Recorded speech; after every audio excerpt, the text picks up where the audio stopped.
সোনাদা চলে এসছে আর এখন ওখানটায় পুজো স্টার্ট হবে, কিন্তু তোমাদের লিটিল গোল্ড এখনো রেডি হয়নি, তার জন্য চটপট করে মালটাকে নিয়েছে, যে ওর বাবা নিয়েছে। আরে আস্তে সুস্তে করো, ওকে অত্যাচার করে খাচ্ছে ওর উপর।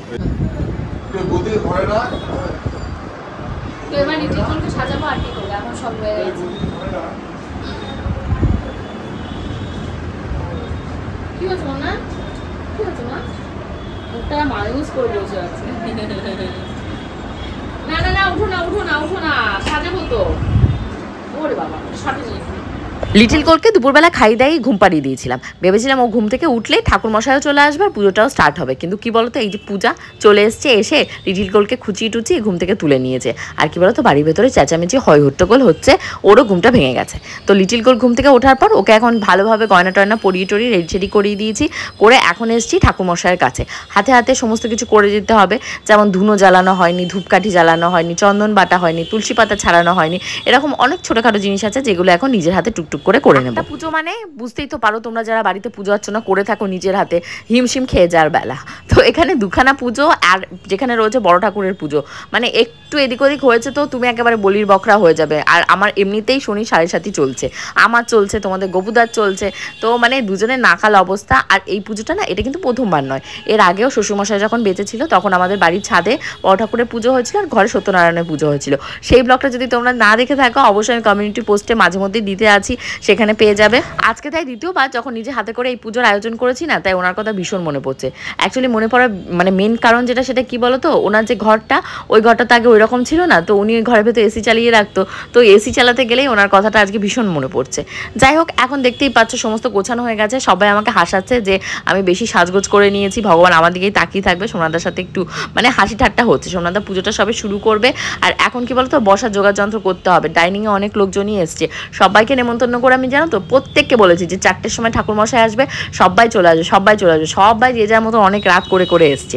যাই হোক, এই দেখো বলতে বলতে তোমাদের সাথে ভোগ চলে এসছে। এটা হলো পোলাও, যেটাকে পরমান্ন, হ্যাঁ পুষ্পান্ন বলা হয়, আর তার সাথে ছিল তোমাদের এটা আলুর দম, আর তার সাথে ছিল এই যে পরমান্ন বা মিষ্টান্ন পায়েস যেটাকে বলে সেইটা। পুজোর সমস্ত যোগাযন্ত্র করতে করতে এখন ঘড়িতে প্রায় টুকটুক করতে করতে 6টা বেজে গেছে।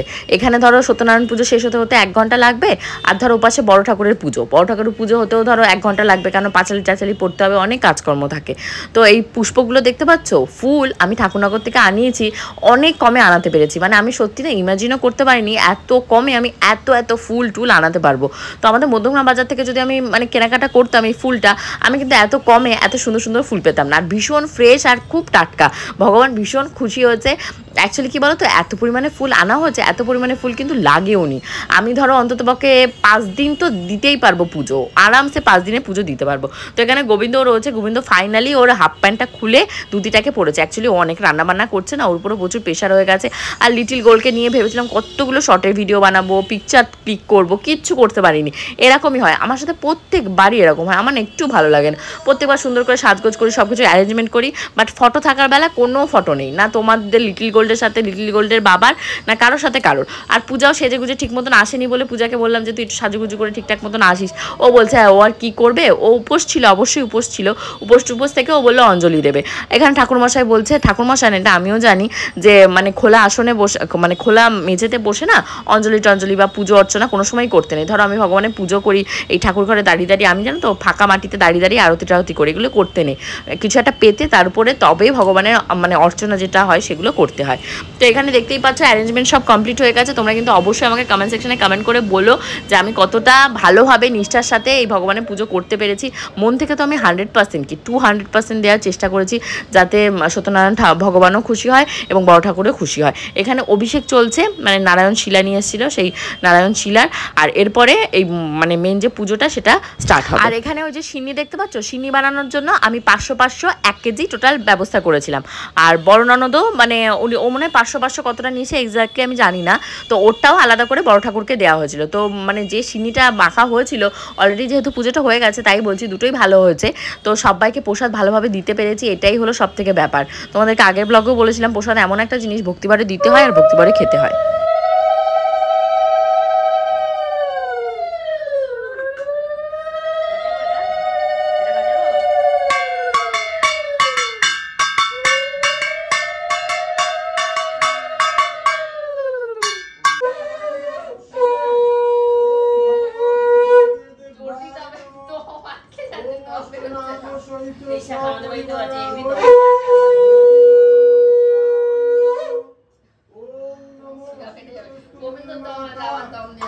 শীতলং দেবী বর্ধমান সহিত দেবী শীতলায় নমঃ নমো অপবিত্র বা সর্বাবস্থা গত বিবাহ যৎস্বরে কুঞ্জলিকাক্ষং সৌভাজ্য অভ্যন্তর শুচি নমো। এখন না রেখে দাও, হাতে রেখে দাও, হাতে রেখে দিতে হবে, হাতে রেখে দাও, পরে পাতা দেয় না। হ্যাঁ না তুলসী পাতা দেয়। ওই তুলসী পাতাগুলো দাও, একটু একটু করে নিয়ে নাও। হ্যাঁ গোপাল না ফুল নে দাঁড়া, এই নে দাও এটা দাও আমাকে, গোপালকে দিয়ে দাও। দাঁড়িয়ে দাঁড়িয়ে অঞ্জলি হয় না কিন্তু, বসো নেই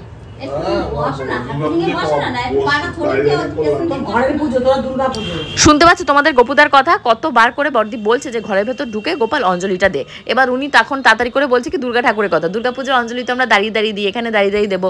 আরে দুর্গা পুজো দুর্গা মা, আর এখানে ঘরে বড় ঠাকুরের পুজো হচ্ছে, সত্যনারায়ণের পুজো হচ্ছে, তুমি বসে বসে দাও।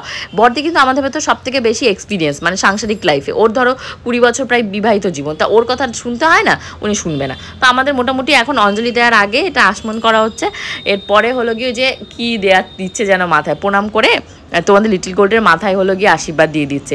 তোমাদের লিটিল গোল্ডও মানে হাত জোর করে প্রণাম করছে না, তোমাদের গোপুদা হাত জোর করে প্রণাম করছে না, যেহেতু বাবার কোলের ভেতর রয়েছে। লিটিল গোল্ডও হাত জোরে প্রণাম করছে না, যতবার বলছি বোথ হ্যান্ড তা আমার কোনো কথা শুনছে না। তাই আমি বললাম যে দেখেছো বাবা শুধু একা আমি যে সেখানে লিটিল গোল্ড ভক্তি আসবে জীবনে তা নয়, বাবাকেও কিন্তু ভক্তি আনতে হবে। আর দেখতে পাচ্ছ গোবিন্দর ঘরে যে বৃন্দা দেবী রয়েছে, বৃন্দা দেবী কি সুন্দর ড্রেস পরিয়ে কি সুন্দর করে সাজিয়েছে।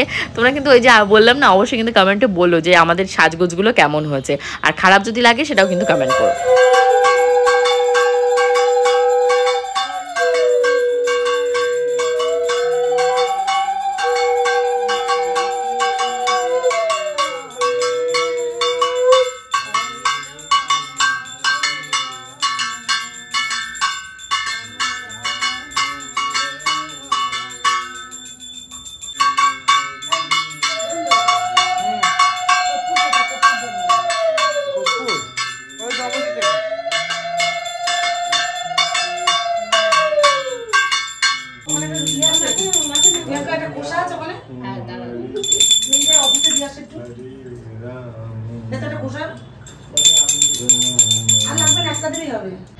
বাবা ফাইনালি ঘরে ঠাকুরের পুজো হয়েছে। এইবার বাইরের এই জায়গাটা যে তোমাদের গোবুদে একটা বিটকেল নীল কালার, ওই দেখো রিং লাইট সব সেট করে দিয়েছি, সুন্দর লাগছে দেখতে।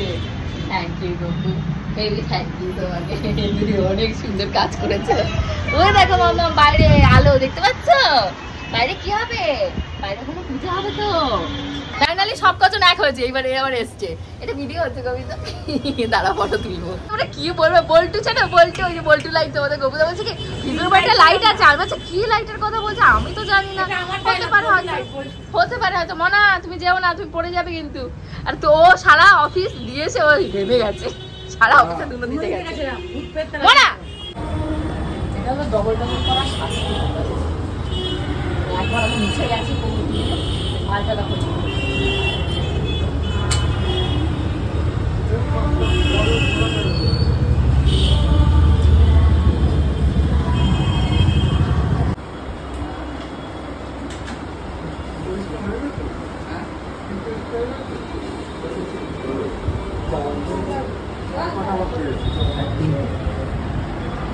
এখন চটপট করে সাজাতে হবে। কটা বাজে, কটা? 7টা। ফাইনালি সত্যনারায়ণ পুজো খুব সুন্দরভাবে হয়ে গেছে। হওয়ার পর এখন বড় ঠাকুরের পুজোর আয়োজন করতে হবে। সেই ফাঁকে একটু ব্রেক ছিল, তো ব্রেকে একটু বসে নিয়েছি, জিরিয়ে নিয়েছি। কারণ কী বলো তো, ঘাম হচ্ছে প্রচুর পরিমাণে, মানে প্রচুর পরিমাণে হেডেক ঘাম সব মিলেমিশে একাকার অবস্থা, আর প্রচুর কষ্ট হয়ে যাচ্ছে। কারণ টেনে সমস্ত নিয়ে আসতে হচ্ছে না। আর ওই যে একটা কথা আছে না, কষ্ট না করলে কেষ্ট মেলে না। আর এখানে জানো কি সুন্দর করে নীলকণ্ঠ দিয়ে একটা মালা গাঁথা হচ্ছে, এত অপূর্ব হয়েছে, আমার ভীষণ পছন্দ হয়েছে। এই নীলকণ্ঠ মালা গাঁথার জন্য সুই সুতো আমি যত্ন করে রেখে দিয়েছি। দিয়েছি। পরে আবার যখন কোনো পুজো অর্চনা হবে বা ধরো ঘরে আমার যে শিবটা মহাদেব রয়েছে, মহাদেবের মূর্তি রয়েছে, তারপর গোবিন্দ বৃন্দাবন থেকে নন্দী মহারাজকে নিয়েছে, তো ওদেরকে যখন পুজো টুজো আবার দেবো আমি নিজের হাতে, তখন ওই মালা ঠালা গাঁথার জন্য খুব ভালো হয়েছে ওই মালা গাঁথা সুই সুতোটা কিনে। এপাশে দেখি ঝুনু কাকিরা চলে এসছে, যাদের যাদের আসার সবাই এবার উপস্থিত হয়ে গেছে। এখন ভালো হচ্ছে, পুজোটাও শেষ হয়ে যাবে, ঝটপট করে সবাইকে প্রসাদও দিয়ে দেবো। পুজো আসার সময় 2 প্যাকেট দুধ নিয়ে এসেছিল, মোমবাতি নিয়ে এসেছিল, 2 রকমের মিষ্টি নিয়ে এসেছিল, 2টো প্যাকেটে আলাদা আলাদা করে। শনিবার ছিল তার জন্য কি বলো তো দোকানটা বন্ধ নয়, মা আর বাবু দুজন মিলে আর একা একা আসেনি, দোকানে আজকে প্রচুর প্রেশার। তার জন্য কি করেছে, বাবু আজকে এসছে, বাবু এসে মানে সন্ধ্যেবেলা একটু ফল মিষ্টি টিষ্টি মানে ঘরের ঠাকুরের যে পুজো হয়েছে সেই পুজো টুজোর ফল টল খেয়ে মিষ্টি লুচি টুচি এগুলো খেয়ে চলে গেছে। এরপর মা এসছে, মা এসে অনেক রাত পর্যন্ত থাকবে। রাতের বেলা দেখো লুচি টুচি অনেক কিছু ভাজা হবে, তার জন্য ব্লগটা শেষ পর্যন্ত দেখো। আর এখন অঞ্জলি দেওয়া হবে, পাঁচালিও পড়া হবে, তার জন্য সবাইকে ডাকাডাকি করা হচ্ছে। বর্ণনদ আবার নিচে গেছে, ওর আজকে মোদি কেয়ারের নাকি কি সেমিনার আছে, লোকজন এসছে, ও আবার তাদেরকে একটু প্রসাদ দিতে গেছে। আমি পাঁচালি পড়ছিলাম, তো এবার হলো গিয়ে পুজো হবে, মানে অঞ্জলি হবে, পুজো হয়ে গেছে, অঞ্জলি হবে। সব যে লোকজন আসছে লাইন দিয়ে, যারা অঞ্জলি দেবে। অনেক ভালোভাবে বড় ঠাকুরের পুজোটা হয়ে গেছে। বড় ঠাকুরের পুজোতে অনেক মানাবাছা হয়, এই যে প্রসাদগুলো দেখতে পাচ্ছ এগুলো নিয়ে কিন্তু কেউ কারো ঘরে ঢুকতে পারবে না, তো তার জন্য খুব একটা হেডেক। আমি এখানটায় হলো সিনি মাখতে বসিয়ে গেছি, এইটা হলো আমাদের, আর বর্ণনদেরটা পাশে রয়েছে। অ্যাকচুয়ালি কী হয়েছে বলো তো, দুটো যদি মিশিয়ে দিতাম না ভালো হতো, ও আবার এক্সট্রা করে ওর ভেতরে সুজি দিয়েছে, আর আমারটা শুধু ময়দা ছিল, তো তার জন্য কী হচ্ছে সুজি আর ময়দা একসাথে হলে ওটা পাতলাও করতে পারতাম, দুধটা দিয়ে একটু ঘন হয়ে গেছিলো, বাট সবাই খেয়ে ভালো বলেছে। আর এখন অনেকেই আছে যে বড় ঠাকুরের পুজোর প্রসাদ খাবে, এবার সবাইকে কি হয় বলো তো, বাড়িতে নিয়ে যায়, অনেকে মানাবাছা করে না, সেই পাপের ভাগিদার আমাদেরকেও হতে হবে। তো তার জন্য আমি যা বলছিলাম যে যারা যারা বাড়িতে নেবে তারা যেন একদম বাড়ির বাইরে থেকে খেয়ে দেয় ঢোকে বাড়িতে, হাত মুখ সমস্ত ধুয়ে। আর এখানেও তো অনেকখানি মানাবাছা করতে হবে, এই সমস্ত মানে শাড়ি পরে আমার তো কিছু করার নেই, এই সমস্ত শাড়ি পরে আমাকে 1-2বার হলেও ঘরের মাঝখান পর্যন্ত যেতে হয়েছে। তারপর এই সমস্ত শাড়ি খুলে টুলে রেখে আমি একটা শাড়ি কুর্তি পরেছি, কুর্তি পরে তারপর সমস্ত মানে প্রসাদ বিতরণ করা, তারপর ঘরে যারা খিচুড়ি টিচুড়ি খাবে সবাইকে খিচুড়ি টিচুড়ি খেতে দিয়েছি। এই যে দেখতে পাচ্ছ এখানে পল্টুদা, তারপর মামনি, তারপর অনেকে যাদের যাদের বলেছিলাম তারা সবাই এসে, সবাইকে যেটুকু হয়েছে আয়োজন সেটুকু হিসাবে খিচুড়ি, পায়েস, তারপর বাঁধাকপির ঘন্ট সমস্ত দিয়েটি এখন আপ্যায়ন করা হচ্ছে। তোমাদের গোপুদাটা কোথায় আমি তো চোখেই দেখতে পাচ্ছি না, কাজের সময় অনেকে খুঁজে পাবো না, কিন্তু অকাজের সময় দেখবে আশপাশে সবসময় ঘুরে। এখানে তোমাদের গোপুদার অফিসের সমস্ত লোকজন রয়েছে, তো এরা এখন খাওয়া দাওয়া করবে। খাওয়া দাওয়া করার পর আমরা রাতে লুচি ভাজবো, খিচুড়ি সব শেষ হয়ে গেছে, যেটুকু খিচুড়ি রান্না করা হয়েছিল চাইলে আরো রান্না করা যেত, নষ্ট হবে ওই আর করি। খাওয়া দাওয়া হয়ে গেছে, তোমাদের গোপুদা বলে কি কে খাবে কে খাবে, এখন এসে বলছে একটা কোল্ড ড্রিঙ্কস ভাঙা, কে খাবে, কেউ খাবে না, উনি ছাড়া সবাই খাবে। সবসময় এসে বলবে কে খাবে, একাই খাবে চারজন। দেখা লুচিগুলো কেমন ফুলছে, দেখা ও ফুলছে, যা ফুলছে ও না দেখালে না।